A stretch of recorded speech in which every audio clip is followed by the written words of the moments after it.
Bonjour, c'est Pauline Grisoni pour 20 minutes. Nous nous retrouvons pour le 4e et dernier épisode de l'État des lieux, le podcast de 20 minutes et La Forêt qui décortique pour vous le marché immobilier à l'ère du Covid. Notre série se conclut sur une visite du logement de demain. Attention, je vous préviens, avec ses nombreux atouts, il y a de quoi vous faire rêver. En bois, modulable, moins énergivore, discussion et décryptage avec Yann Géano, président du réseau La Forêt. C'est parti. Bonjour Yann Géano et bienvenue dans le futur, en tout cas dans le futur de l'habitat.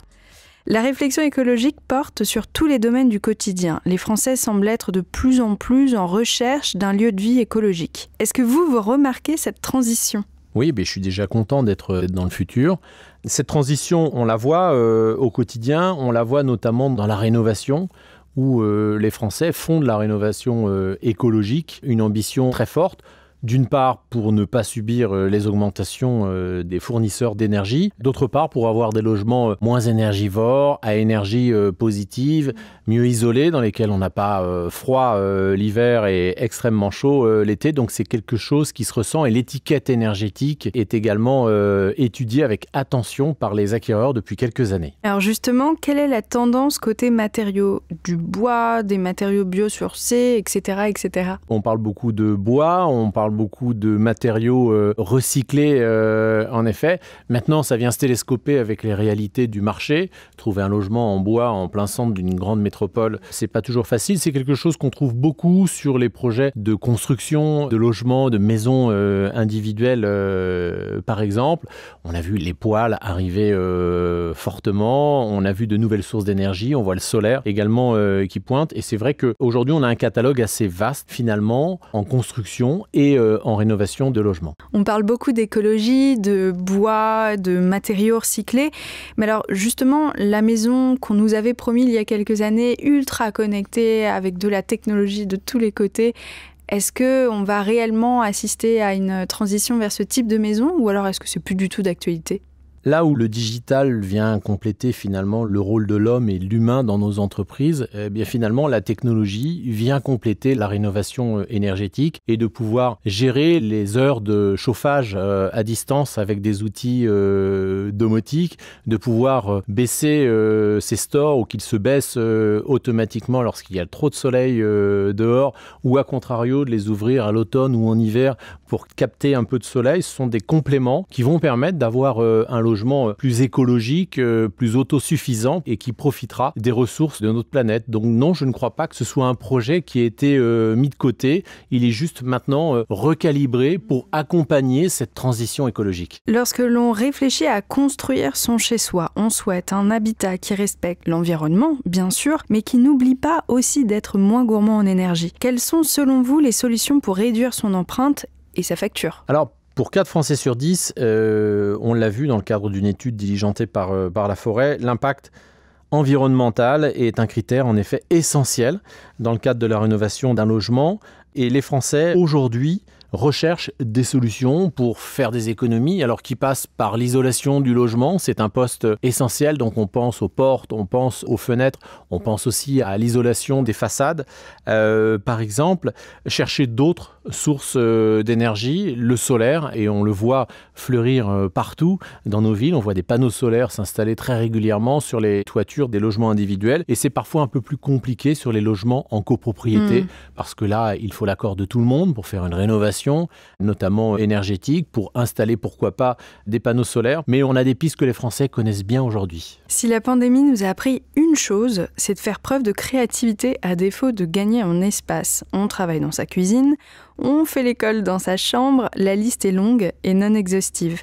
Qu'en pensez-vous ? Est-ce que l'habitat de demain ne serait-il pas plus modulable ? Alors, il sera peut-être plus modulable, il sera peut-être différent. On voit les espaces de coworking qui peuvent aussi offrir des solutions de proximité pour travailler. C'est certain que quand on peut, on cherche à avoir cette pièce ou ces pièces en plus sanctuaires pour travailler, pour passer des appels, pour être calme, pour se reposer également.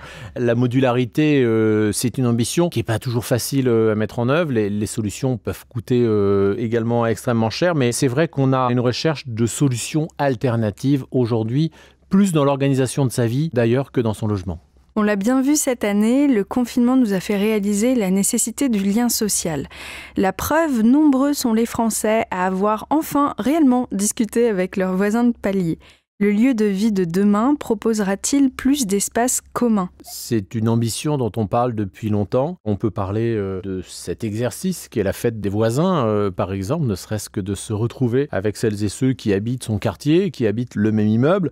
On parle d'une certaine mixité aussi générationnelle. Parfois, on voit qu'on peut avoir des exercices visant à mixer la population et amener des seniors dans des copropriétés qui ne sont pas totalement dédiées aux seniors, par exemple. Donc, il y a une ambition, il y a un besoin de lien et je pense que cette période va ouvrir en effet de nouveaux chantiers et peut-être permettre de concrétiser des rêves qui sont entretenus depuis des décennies. Oui. Vous me parlez de la fête des voisins, moi je vais carrément aller plus loin avec la tendance du co-living, un terme qui émerge fortement depuis le début de la crise du Covid. Est-ce que vous pouvez nous en parler ? Oui, alors c'est un phénomène qu'on observe déjà depuis plusieurs années avec la colocation et une jeune clientèle qui évidemment va vieillir et qui va peut-être retenir une partie de ces épisodes. On y croit beaucoup chez nous, on parle beaucoup de partager des espaces d'extérieur également. Est-ce qu'on a tous besoin d'avoir une maison avec 2000 ou 3000 mètres carrés de terrain, ou est-ce qu'on pourrait mutualiser ces espaces-là et vivre ensemble dans des espaces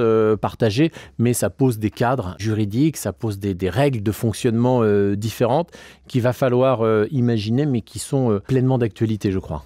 58%, et c'est un chiffre de l'INSEE, des ménages français sont propriétaires de leur résidence principale, un peu comme les anciennes voitures. Que va-t-il advenir de ces maisons et de ces appartements qui ne fitent pas du tout avec les standards écologiques actuels et à venir ? Selon vous, est-ce qu'ils vont conserver leur valeur malgré les nouvelles normes ? Ou alors, est-ce que la rénovation énergétique peut-elle être un argument de vente ? Non, il faudra les rénover. Ça fait de nombreuses années, là encore, qu'on sait que ce chantier de la rénovation énergétique, il est devant nous. Il y a eu des efforts réalisés par le gouvernement.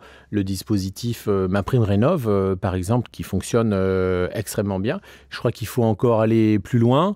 Il faut inciter les Français, il faut les accompagner. Il y a une obligation d'audit énergétique qui arrive dans les mois à venir, vraisemblablement à partir de la rentrée prochaine, qui est pour l'instant un coût pour les propriétaires et pour les Français. Je pense qu'il faudrait le financer totalement, là encore, pour mettre en perspective les propriétaires sur ce chantier de la rénovation énergétique, parce que oui, sinon on va se retrouver avec une partie du parc de logements qui ne sera pas rénovée et une partie qui sera rénovée, et là encore qui va connaître une inflation extrêmement importante sur les prix et qui posera de nouveaux problèmes de logement dans notre pays. Concrètement, est-ce que vous pouvez nous en dire plus sur les aides peut-être apportées à ces rénovations ?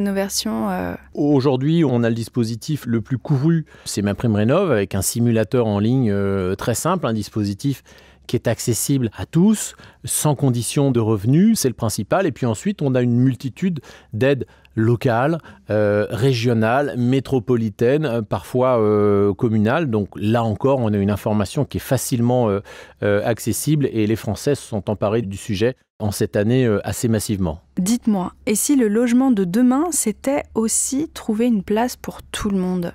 C'est certain.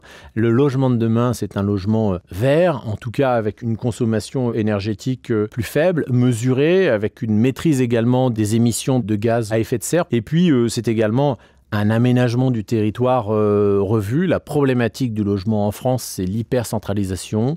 Tout le monde veut habiter au même endroit parce que il y a l'emploi, il y a l'éducation, il y a les loisirs, il y a les infrastructures de transport. Et l'enjeu des années à venir, c'est de corréler finalement le logement avec l'aménagement du territoire et étaler les Français un peu plus sur le territoire. Et je crois que le télétravail pourrait apporter des solutions. Mais là encore, il va falloir aider, inciter les entreprises à aller un peu plus loin sur la stratégie de télétravail qui, on l'a vu, finalement ne fait que régresser depuis quelques mois.